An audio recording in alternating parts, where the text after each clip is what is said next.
लगातार सवाल जवाब का सत्र चल रहा है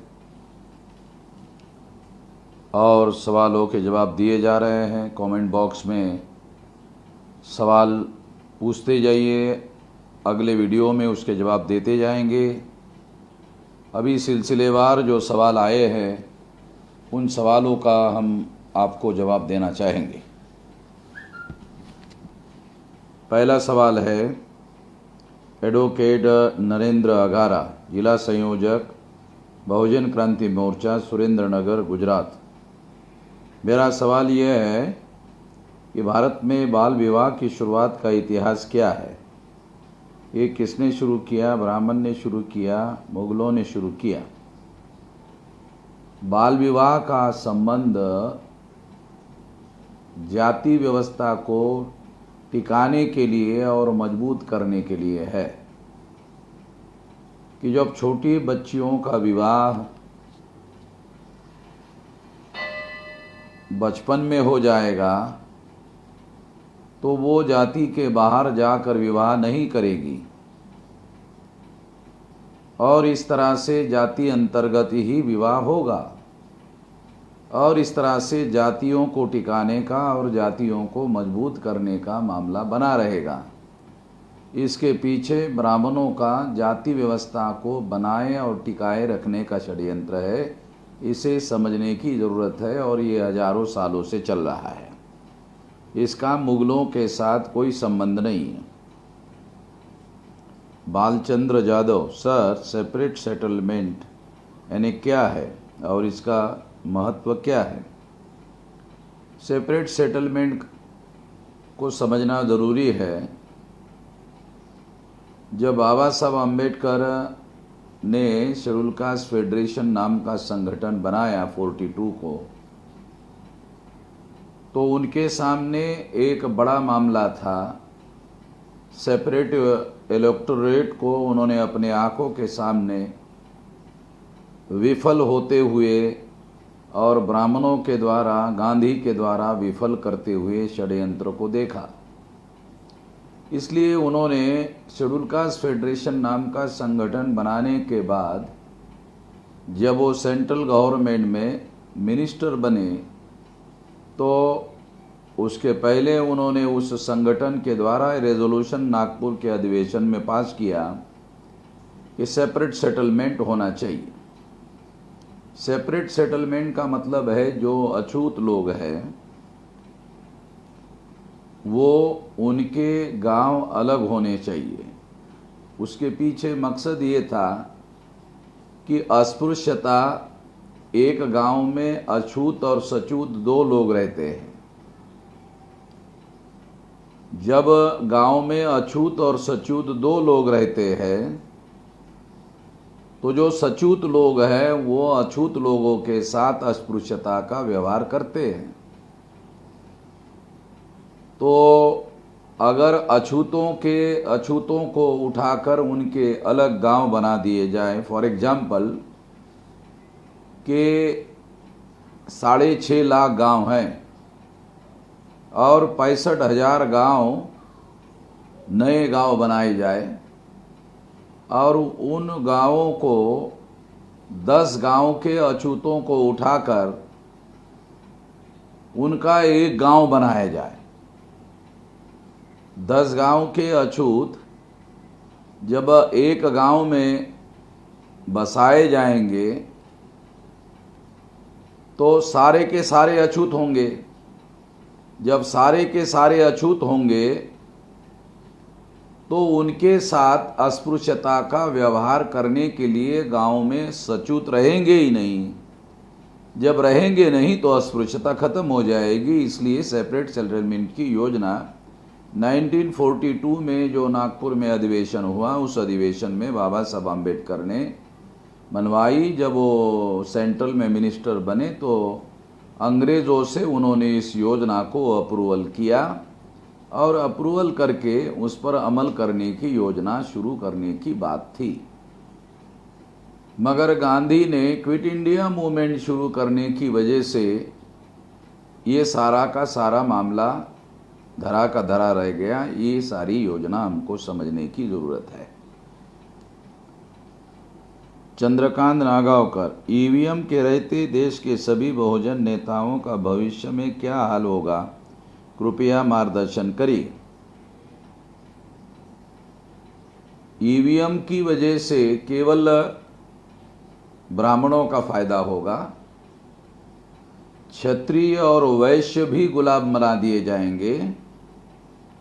और ये बात अभी क्षत्रिय और वैश्यों को समझ में नहीं आ रही है, क्योंकि उनको ऐसा लगता है कि हमें इस गुलामी में हिस्सेदारी मिलेगी, मगर उनको गुलाम बना दिया जाएगा। बाकी सारे जो लोग हैं वर्ण व्यवस्था में, जो शूद्र लोग हैं और शेड्यूल कास्ट है, शेड्यूल ट्राइब है, ओबीसी के लोग हैं, ये सारे लोग जो है उन लोगों को जब वो ऊपर वाले के ही लोगों को गुलाम बना दिया जाएगा तो बाकी लोगों की क्या रहेगा। तो ये बात समझना ज़रूरी है, इसलिए ईवीएम को ख़त्म करना बहुत ज़्यादा आवश्यक है, इसको समझना बहुत ज़्यादा ज़रूरी है। कुछ लोग सोशल मीडिया पर लिखते हैं कि भारत का संविधान इंग्लैंड की घटना की 90 का है और भारत का संविधान 395 आर्टिकल और कई 10-12 शेड्यूल का है। तो इसलिए उन लोगों को ये पता नहीं है, वो ये सोचते हैं कि ये इंग्लैंड की या दूसरे संविधान की कॉपी की हुई है। अगर आपको 395 आर्टिकल की जो भारत का संविधान है, अगर उसकी जेरॉक्स कॉपी बनाने के लिए दिया जाए तो आप 2-4 घंटों में उसकी कॉपी कर सकते हैं। और अगर 2-4 घंटे में कॉपी कर सकते हैं तो भारत के संविधान को बनाने के लिए 2 साल 11 महीने क्यों लग गए। अगर 2 साल 11 महीने लग गए तो फिर इससे अपने आप सिद्ध हो जाता है कि ये कॉपी का मामला नहीं है, क्योंकि जो पढ़ने सुनने वाले जानने वाले लोग हैं उनको भी कुछ पता नहीं होता, और जो आरोप लगाने वाले होते हैं वो या तो धूर्त होते हैं और बदमाश होते हैं, उनको सब पता होता है, मगर लोगों को गुमराह करने के लिए जो संविधान विरोधी लोग हैं वो ऐसा प्रोपेगेंडा करते हैं ताकि जनता को संविधान के विरोध में बनाया जा सके। क्योंकि भविष्य में अगर संविधान को ख़त्म करना है तो संविधान विरोधी जनमानस का होना ज़रूरी है। ये षड्यंत्र है, इसको समझना ज़रूरी है। शेख खुद्दूस, सर बामसेप में जो उद्योग के लिए जो विंग बनाई गई है और सारे बहुजन समाज के लोग बेरोजगार हो चुके हैं, ऐसे हालत में किया कार्य करके आर्थिक समस्या दूर हो, हमें आप सलाह दीजिए सर। ऐसे कोई छोटे उद्योगों की हमें सलाह दिया जाए। बिजनेस एंड इंडस्ट्री का ऑर्गेनाइजेशन हम लोग सारे देश भर में शुरू कर रहे हैं और 2024 तक ये सारे देश का बहुत बड़ा संगठन खड़ा हो जाएगा। तो इसलिए जब ये संगठन खड़ा होगा तो इस संगठन के द्वारा जो सारे देश भर में संगठन खड़ा होगा, जो ऐसा करने वाले SC ST OBC माइनॉरिटी के लोग हैं, उन लोगों को लेकर हम लोग SC ST OBC के माइनॉरिटी के जो लोग हैं उनको बिजनेस कैसे किया जाए इसके लिए उनको मोटिवेट कर सकते हैं, उनके लिए ट्रेनिंग कैंप्स ले सकते हैं। ऐसा योजना हमने बनाई हुई है। अनिल बौद्ध, सर क्या हमारा एजुकेशनल सिस्टम होगा? बुद्धिस्ट सोसाइटी ऑफ इंडिया किसके हाथों में अभी है? सर हमारा क्या एजुकेशन सिस्टम होगा? हम लोगों ने एजुकेशन के लिए एजुकेशन सोसाइटी सारे देश भर में बनाने का प्लान बनाया है और उसको सक्रिय करने की योजना आने वाले समय में सक्रिय हो जाएगी। राकेश कुमार बौद्ध, बाबा साहब जी ने गोलमेज कॉन्फ्रेंस में क्या डिमांड की थी? बाबा साहब आम्बेडकर ने गोलमेज कॉन्फ्रेंस में सेपरेट इलेक्टोरेट की मांग की थी और गांधी जी ने इसका विरोध किया था। मुसलमानों ने इसका समर्थन किया था और इस तरह से 17 अगस्त 1932 को सेपरेट इलेक्टोरेट मंजूर हो गया था। सेपरेट इलेक्टोरेट मंजूर होने का मतलब है कि शेड्यूल कास्ट के लिए, शेड्यूल ट्राइब के लिए अलग चुनाव क्षेत्र होते और उसमें शेड्यूल कास्ट के लोगों को ही चुनाव लड़ने की इजाज़त होती, शेड्यूल ट्राइब के लिए भी चुनाव लड़ने की अलग इजाज़त होती और इसके देखा देखी ओबीसी को भी फायदा होता। माइनॉरिटी को ऑलरेडी सेपरेट इलेक्टोरेट लागू था और अगर ऐसा होता तो आज़ाद भारत में हम लोग हुक्मरान होते। अब हम लोग गुलाम बने हुए हैं और इसके लिए गांधी और ब्राह्मणों की सबसे बड़ी शैतानी है। इस शैतानियत को समझना बहुत ज़रूरी है।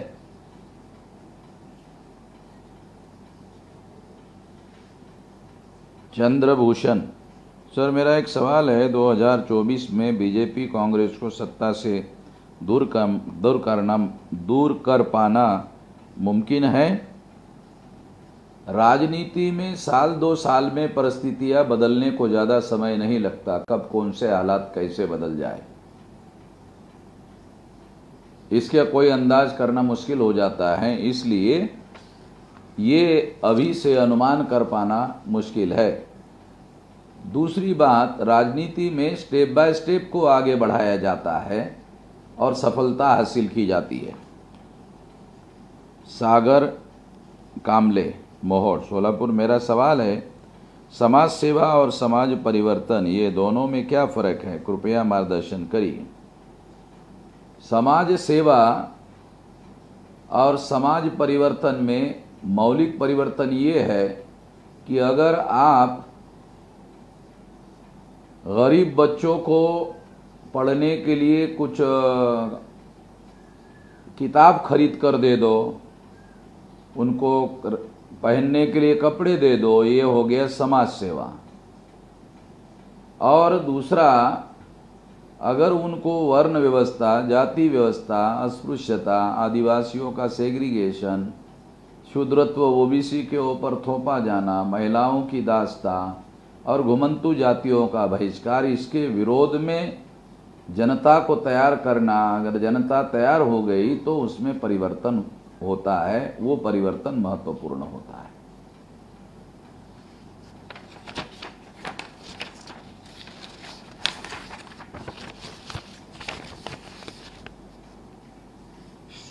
स्वप्नील कुमार, ग्राम कमलाबाग, झीझक, भारतीय विद्यार्थी मोर्चा, कानपुर देहात। सर, मेरा ये सवाल है, क्या ब्राह्मण महिलाओं का भी डीएनए विदेशी है? कृपया करके मार्गदर्शन करें। जो आक्रमणकारी यूरेशियन लोग भारत में आए थे, वो पुरुष आए थे, उनके साथ महिलाएं नहीं थी, क्योंकि वो आक्रमण करने के मकसद से आए थे और आक्रमण करने वाले लोग साथ में महिलाओं को नहीं लाया जा सकता। इस बात को ध्यान में रखते हुए महिलाएं साथ में नहीं थी।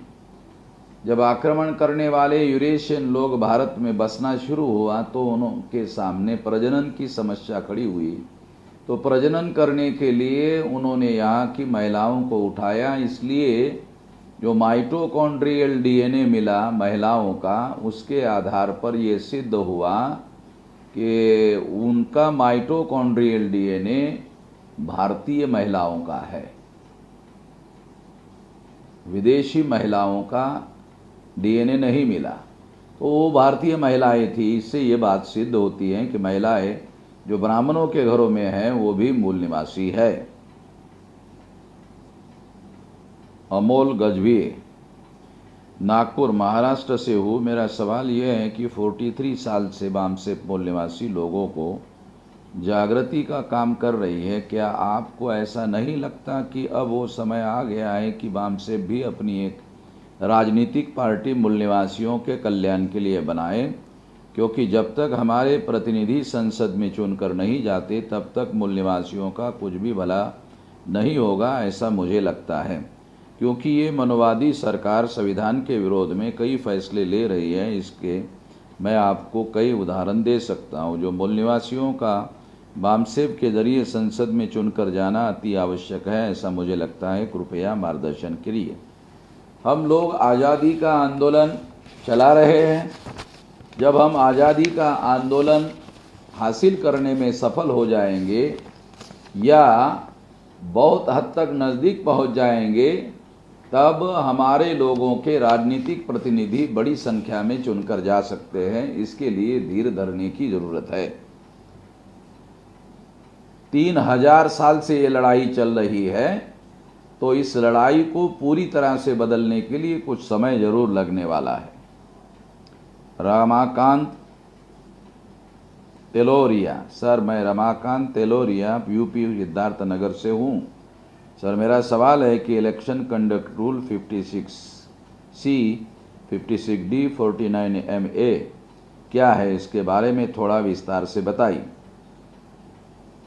सबसे पहले ये जो रूल बनाया गया, वो रूल का बैकग्राउंड समझना ज़रूरी है। वो रूल है 8 अक्टूबर 2013 को सुप्रीम कोर्ट ने ईवीएम मशीन के विरोध में फैसला दिया और कहा कि ईवीएम मशीन के द्वारा फ्री, फेयर एंड ट्रांसपेरेंट चुनाव नहीं हो सकता। ट्रांसपेरेंट चुनाव संपन्न कराने के लिए सुप्रीम कोर्ट ने एक नई मशीन लगाने का आदेश दिया। उस मशीन का नाम है paper trail machine.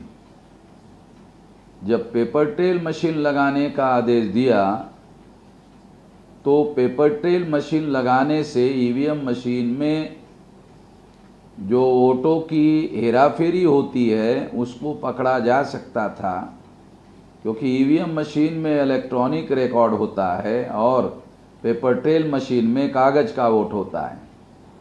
EVM machine में इलेक्ट्रॉनिक रिकॉर्ड में हेराफेरी की जा सकती है, क्योंकि फिजिकल एविडेंस ना होने से दिखाई नहीं देता और पकड़ में नहीं आता। पेपर ट्रेल मशीन में कागजी वोट होता है और कागजी वोटों की गिनती होती है, फिजिकल एविडेंस होता है। इसलिए ईवीएम में होने वाला घोटाला पकड़ा जा सकता है, और वो तब पकड़ा जा सकता है जब कागज के वोटों की गिनती होगी। ये गिनती ना हो सके, इसलिए फरवरी 2014 को इलेक्शन कमीशन ने कांग्रेस बीजेपी के साथ मिलकर ये रूल बनाए ताकि पेपर ट्रेल मशीन से निकलने वाला जो कागजी मतपत्र है उसको रोका जा सके।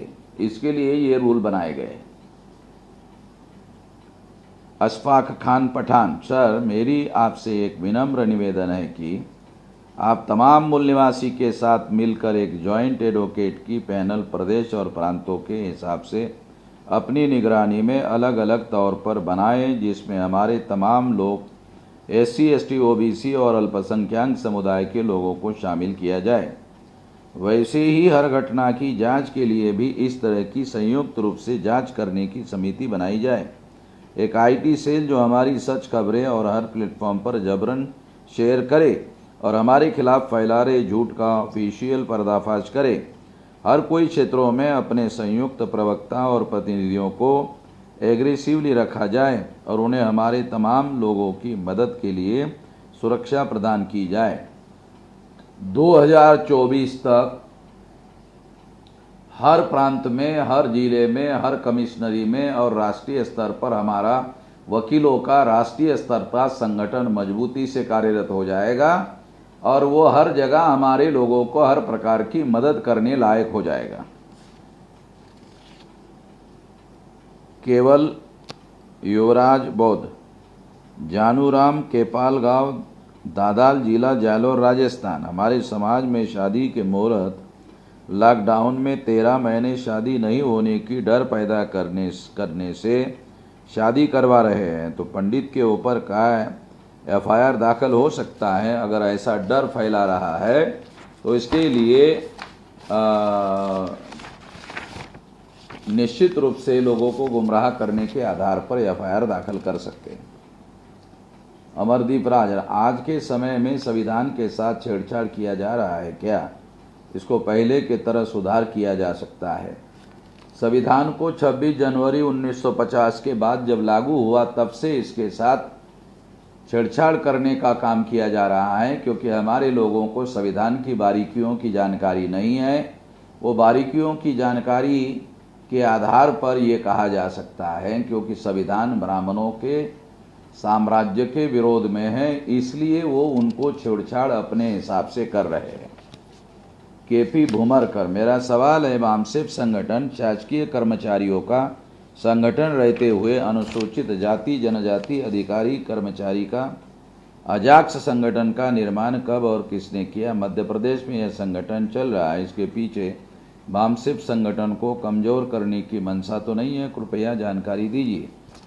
जब दिग्विजय सिंह मुख्यमंत्री थे तो एक पंजाब के शेड्यूल कास्ट IAS ऑफिसर को लेकर दिग्विजय सिंह ने ऐसा संगठन बनाया था ताकि अनुसूचित जाति और जनजाति और बैकवर्ड क्लासेस का एक बड़ा संगठन वामसेप मध्य प्रदेश में खड़ा ना हो सके। ऐसी योजना के तहत ऐसा किया गया था, ये सच्चाई है। मुकेश चौहान, गुजरात से, मेरा सवाल है कि जब संविधान में दलित जैसा शब्द है ही नहीं तो रोज लोग दलित शब्द का इस्तेमाल क्यों करते हैं? क्या ये बाबा साहब को ऐसा जाति में बांटने का काम नहीं है? दलित शब्द संवैधानिक नहीं है, संवैधानिक शब्द शेड्यूल कास्ट है। जो दूसरे लोग दलित शब्द का उपयोग कर रहे हैं उनको रोकने का एक तरीका ये है कि हम अपने तरफ से शेड्यूल कास्ट, शेड्यूल ट्राइब, आदिवासियों के लिए इस तरह का शब्द प्रयोग करना ज़्यादा से ज़्यादा शुरू करें तो अपने आप ये शब्द प्रयोग प्रचलन में आएगा। दत्तात्रेय गर्जे, सर आपने हाथ में लिया है, सर आपने हाथ में लिया है और उसका अच्छा नतीजा निकला है, ऐसा कौन सा प्रश्न आंदोलन है ये बताओ। सिर्फ गलतियां निकालकर जय मूल निवासी बोलना ठीक नहीं है। दत्तात्रेय गर्जे, आपके जैसे नलायक लोग केवल इसी तरह की बातें करते रहते हैं और दूर से केवल तमाशा देखने का काम करते हैं। आपको मालूम है 5 मार्च को हमने भारत बंद करवाया और 13 पॉइंट रोस्टर जो है वो ख़त्म करवाया और प्रधानमंत्री को ऐसा करने के लिए मजबूर किया। आपको पता है, अगर हमारे जैसा ये जो 31 राज्यों में 542 जिलों में 3,500 तहसीलों में 22,000 ब्लॉक में और 1.5 लाख गाँव में इतना विशाल संगठन नहीं होता तो आप लोगों को पिछवाड़ा पहुँचने का काम करने के लिए मजबूर कर देते। अभी तो कम से कम सवाल पूछने के लायक हो। संदेश झील पे, जबलपुर मध्य प्रदेश, वामसेप ये कर्मचारियों का एक संगठन है। इसी कर्मचारियों को मोदी सरकार के द्वारा आर्थिक कमज़ोर किया जा रहा है। जैसे कि मोदी सरकार द्वारा एक फरमान जारी किया गया है कि 1 जनवरी 2000 जुलाई 2000 जनवरी 21 तक 18 महीने के केंद्रीय कर्मचारियों का DA नहीं देने का फरमान जारी किया गया, जिसमें 48 लाख कर्मचारी और 65 लाख पेंशनर भोगी है, जिससे 1,13,000 परिवार को नुकसान होगा। जिसकी नई नौकरी लगी है 7 पे कमीशन के 18,000 के वेतन मान के द्वारा इसको 18 महीने में लगभग 50,000 रुपये तक नुकसान होगा, जिसमें पेंशन भेगी है। ये फरमान लाने से मोदी सरकार को करीब हजारों करोड़ रुपए का फ़ायदा होगा। यह डाटा सिर्फ केंद्रीय कर्मचारियों का है, इसमें राज्य सरकार के कर्मचारी नहीं है। यह फरमान आने से SC ST OBC के कर्मचारी बहुतांश है, जो कुछ कर्मचारी वामसेप से जुड़े हुए हैं। इस मुद्दे को लेकर वामसेप अपने कर्मचारियों को आर्थिक नुकसान ना हो इसके लिए आवाज़ बुलंद करे। पूर्व मध्य प्रदेश स्टेट प्रभारी रविंद्र माली सर और रविंद्र राणे सर, इनके मार्गदर्शन से वामसेप के कार्यक्रम में सक्रियता से निरंतर काम किया और अभी भी कर रहा हूं। इस DA वाले मुद्दे पर मिश्राम सब अपने विचार रखें। यदि कोरोना जैसा राष्ट्रीय संकट निर्माण हुआ है और इस राष्ट्रीय संकट में यदि हम कुछ हद तक मदद कर सकते हैं और इस तरह की मदद कर सकते हैं तो ऐसा मदद करने के लिए हमें इसका विरोध नहीं करना चाहिए, बल्कि इनका साथ सहयोग करना चाहिए। हमें मोदी का साथ नहीं करना चाहिए, मगर भारत का और भारतीय लोगों का साथ सहयोग जरूर करना चाहिए। शोषित कुमार, ग्राम खंतलैया, भारतीय विद्यार्थी मोर्चा, जिला यूनिट कानपुर देहात। एक, भाजपा सरकार कोरोना के आड़ में लॉकडाउन के चलते आरक्षण खत्म करेंगे तो कोई भी व्यक्ति आंदोलन नहीं कर पाएगा। सर कृपया विस्तार से इस मुद्दे की जानकारी दे दें। भाजपा सरकार अगर कोरोना के आड़ में ऐसा कुछ करने का काम कर रही है तो इसके विरोध में जल्दी ही आंदोलन की तैयारी हम लोग शुरू कर रहे हैं और इसकी जल्दी ही घोषणा की जाएगी। जो लोग बुद्ध कथा, भीम कथा करवाते हैं, क्या उचित है? और एक चमार जाति को लेकर गर्व करते हैं, तब सवर्ण लोग विरोध करते हैं। जैसे कानपुर देहात के अकबरपुर तहसील के ग्राम मंगटा में कुछ दिन पहले फरवरी 2020 में एससी कास्ट के लोगों ने बुद्ध कथा का कार्यक्रम करवाया। कार्यक्रम समापन होने के बाद सवर्णों ने एससी कास्ट की 28 महिलाओं को बुरी तरह लाठी डंडे से मारपीट किया। ये सही है? अगर उन्होंने बुद्ध कथा किया, भीम कथा किया तो उनको करने का संवैधानिक अधिकार है। जो मारपीट करने वाले लोग हैं वो गैर कानूनी काम कर रहे हैं। वो अगर सारे डॉक्यूमेंट्री एविडेंस हमारे पास है तो हम हर प्रकार की आपको मदद करेंगे। हमारे पास भेज दीजिए डॉक्यूमेंट्री एविडेंस। करण चौहान, जो डर व भय दिखाकर सरकार मासूम व बेवजह लोगों को अपनी उपलब्धि बताकर वाहवाही लूट कर विपक्ष और मुद्दों से जनता को दूर करने में कामयाब हो रही है, ऐसे में बहुजनों को क्या कोई ऐसा तरीका अपनाना चाहिए जिससे सरकार की नाकामी और उनकी मंशा साजिश का भंडाफोड़ आंदोलन घरों में रहकर चलाया जा सके? इसके लिए लोगों को कैसे प्रेरित करे, वह भी जागरूक हो और हमारे मिशन में हिस्सेदार भी बन सके। ये जो काली पट्टी निषेध आंदोलन मजदूरों के समर्थन में और गरीबों के समर्थन में चलाया जा रहा है, ये क्या है? यही तो है। आप इसमें जुड़ जाइए सक्रिय रूप से। अशोक मौर्य, क्या संविधान लागू होने से पहले SC ST OBC को पढ़ने लिखने का अधिकार नहीं था? जब अधिकार नहीं था तो फिर बाबा साहब आम्बेडकर कैसे शिक्षित हुए? संविधान 26 जनवरी 1950 को लागू हुआ। उसके 150 पौने 200 साल पहले अंग्रेज भारत में आए। जब अंग्रेज़ों का सारे देश भर में लागू अमल हुआ तब अंग्रेज़ों ने मिलिट्री में जो इस देश के SC ST OBC के लोग भर्ती थे, अंग्रेज़ों मिलिट्री के भर्ती लोगों के बीच में एजुकेशन का कार्यक्रम शुरू किया और इस वजह से बाबा साहब आम्बेडकर के पिताजी मिलिट्री में थे और इस वजह से उनको पढ़ने लिखने का मौका मिला, अवसर मिला। अंजू पवार, सर कृपया लोकतंत्र के बारे में मार्गदर्शन करें। दूसरी टीम के कार्यकर्ता आपके बारे में बोलते हैं कि आप लोकतंत्र को ठीक तरह से फॉलो नहीं करते हैं। कृपया मुझे भी और साथियों को भी मार्गदर्शन करें। आप संगठन के अंदर आकर आइए तो आपको पता चलेगा। बाहर से जो लोग गुमराह करने का काम करते हैं वो गुमराह करने वाले लोगों से सावधान रहिए।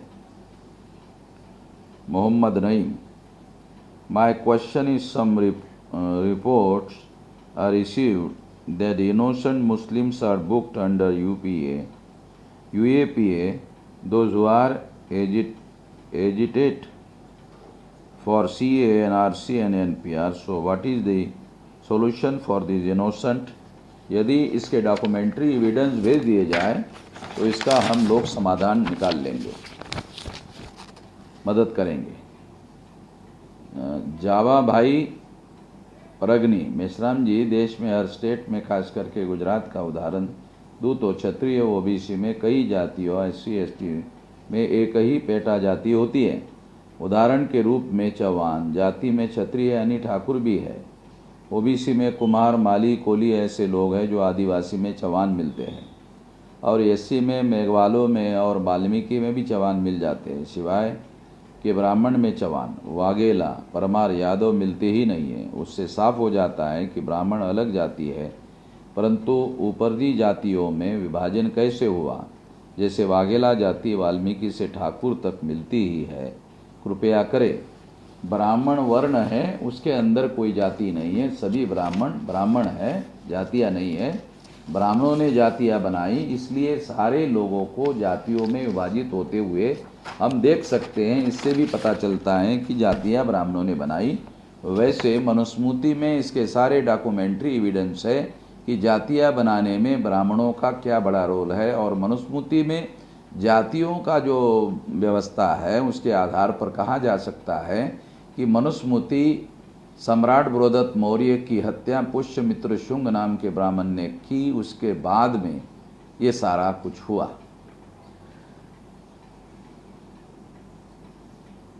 नेमीचंद तनान, बहुजन लीडर एक जाजम पर कब बैठेंगे? बाबा साहब के नारा संगठित रहो पर अमल नहीं हो रहा है। आपके जैसे लोग जब तक केवल सलाह देने का काम करेंगे तब तक ये नहीं हो सकता। काशीराम जी के पहले महाराष्ट्र में नेताओं को ही इकट्ठा करने का कार्यक्रम चल रहा था, उन्होंने इस कार्यक्रम के ऊपर ध्यान नहीं दिया और अपना आंदोलन खड़ा किया और सफलता करके दिखाया। इसका मतलब है इसके अलावा भी कोई रास्ता है सफलता हासिल करने का। विनीत कुमार,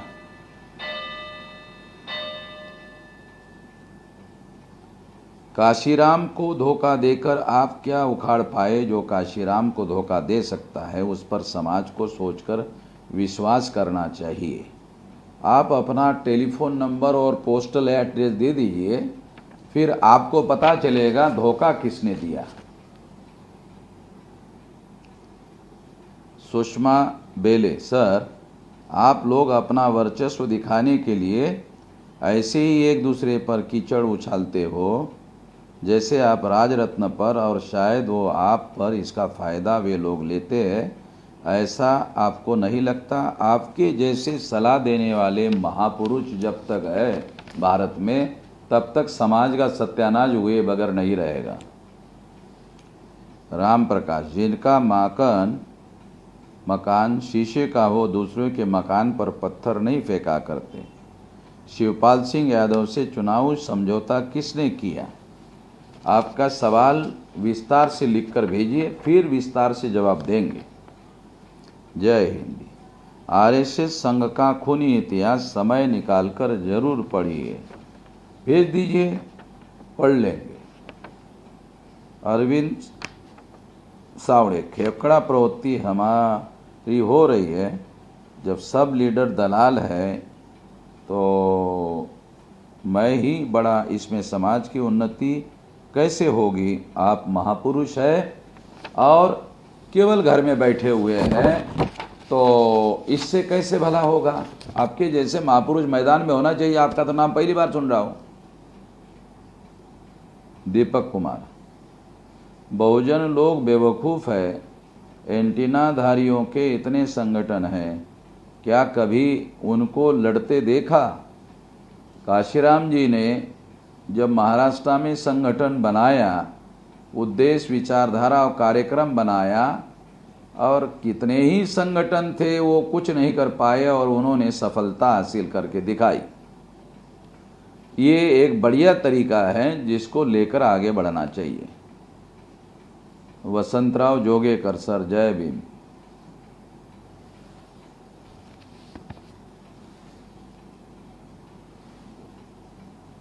किशोर महेश्वरी, सर भारत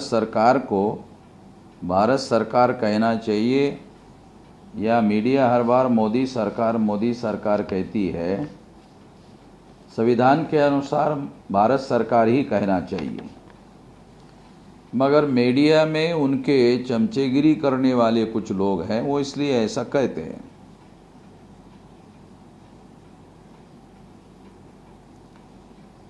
काशीराम ने यूपी में मुलायम की सरकार बनवाई, परंतु ये शूद्र भी अपने को ब्राह्मण समझ निष्ठा का व्यवहार किया। गेस्ट हाउस मामले से बहुजनों के सपनों को ऐसी चोट पहुंची कि अभी तक नहीं संभल पाए। वास्तव में प्रॉब्लम शूद्र है। क्षेत्रीय बल ब्राह्मण को भी ऊंच बनाने की धूर्तपना गलत है, क्योंकि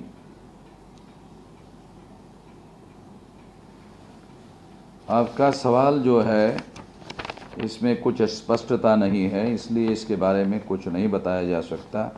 ज़्यादा स्पष्ट सवाल पूछिए। जोखन राय, बहुजन के नेताओं को एक मंच पर इकट्ठा कर पाना उतना ही कठिन है जितना कि तराजू जे एक पल्ले पर कई भेड़कों को रखकर वजन कर पाना। बहुजन के जितने भी नेता हैं आपस में झगड़ते रहते हैं, इसके बावजूद भी काशीराम जी ने सफलता हासिल करके दिखाया जा सकता है। निगेटिव थिंकिंग का कभी कोई पॉजिटिव रिजल्ट नहीं आता है, इसको जानने और समझने की ज़रूरत है। सवाल समाप्त हो गए हैं, इसलिए सवाल जवाब का सत्र यहीं पर समाप्त किया जाता है। धन्यवाद।